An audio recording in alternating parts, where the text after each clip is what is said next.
We're in Baltimore's Little Italy now, and this place is significant to me because I had a lot of friends down here. I had a industrial supply business that I started in the early 1980s and eventually sold that. And it was headquartered where these large buildings are behind me now. But this was Little Italy. It's also the place when I was married a million years ago. My wife and I first lived here on this street.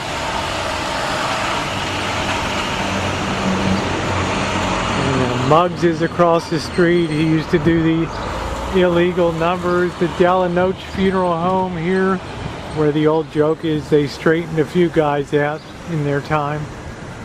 And a lot of these houses have been vastly improved. And Muggs is, I don't know what that is now. It's been all fancified now. I don't know what that is. Bistro. He must be dead. He would have never allowed that to be a bistro.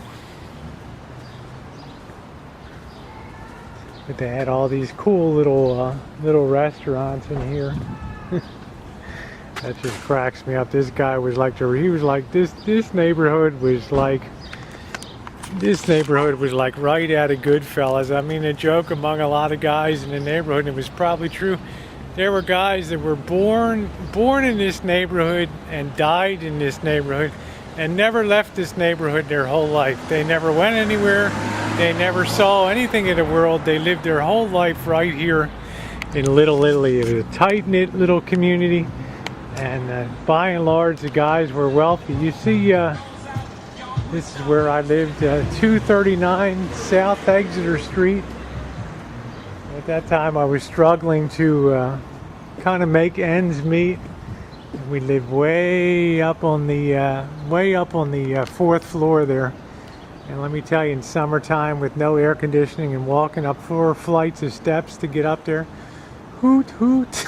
It was unbelievable. And we used to go down to St. Leo's Church down here once in a while, and during the Italian festivals and things, they close off this street out here, and it's an absolute mob scene. But amazing to me that place is still there, and I still remember Charlie DeLoma worked at National Distillers Seagram's company out on the west end of town as a barrel checker, and really brings back a lot of memories. And over here, it's not particularly marked well, but you have the D'Alessandro house. And if the name D'Alessandro doesn't ring a bell, don't worry. And that's the house right there. This is the house where Nancy Peluso grew up, right here. Your former Speaker of the House of the United States lived right there, and I lived across the street and used to date her niece a couple times before I met my my wife at that time. So brings back a lot of memories to me. And you see the little American flag out there. People here aren't ostentatious. They don't make a big deal of stuff, but you can bet your boots that they are super proud of how far she went in the world. And her father was the mayor of Baltimore, and her grandfather was a congressman. So you've seen where Nancy Peluso grew up, and it used to be like Helltown over there. The family be fighting and screaming in that house. I mean, I was Irish. What the hell did I know about anything? But now it's all has fancy restaurants, and St. Leo's has a beautiful little display here of guys in the neighborhood that went off to war, and it seems like the airlines have screwed up my.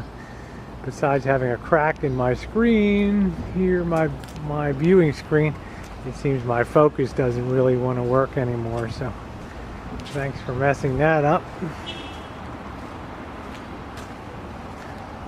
don't know, maybe it's a setting or something, I don't know. Oh, but it's a warm day today, but I walk down these streets with these nice trees, and it feels so good. Anyway, I was telling you one of my memories was being up on the 4th floor and getting this call, "Hey, your wife doesn't know how to parallel park." I mean, look at how small these streets are, right? And on Fridays, everybody's coming in for the restaurants and shit, you know. And she's down there holding up traffic. Crazy stuff. I have to come down there, racing down and get, sometimes somebody would jump out and parallel park it. Other times I'd have to come down and do it for her. But they have a lot of little, I've had some really great meals down here. Caesar's Den and Denotes. They even have their own little savings and loan here, the Colombo Savings and Loan, and there it is, right down there, the Colombo Bank. But you had to be Italian to join the deal. But isn't this a lovely little neighborhood here? And this is one of my fonder memories.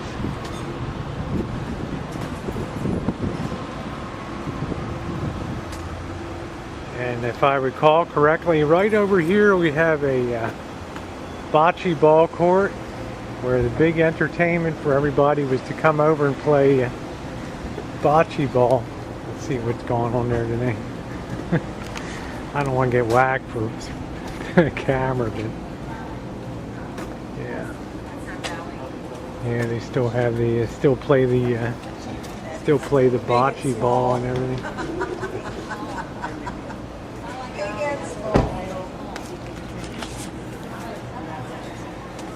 Super memories here, the positive variety for sure. So some of the best years were right down here.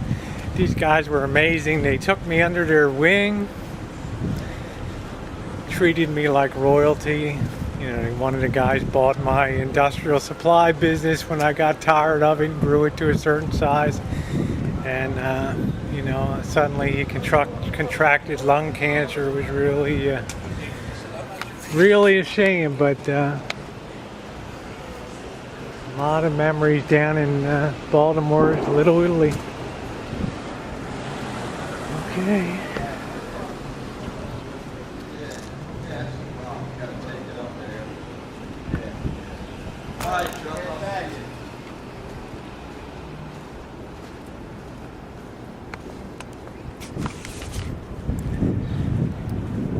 But to have the full appreciation of it, it was an Italian thing.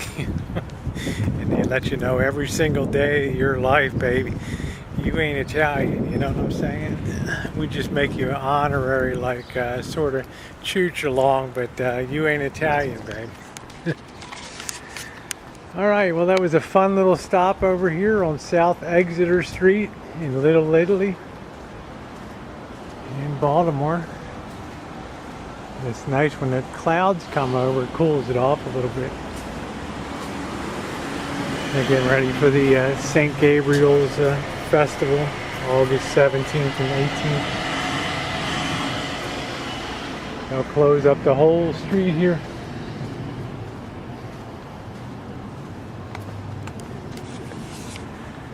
Alright, I hope you enjoyed this little chooch into Little Italy, one of the most fun, delightful, and colorful parts of the city of Baltimore, and a place that holds a lot of fond memories for me.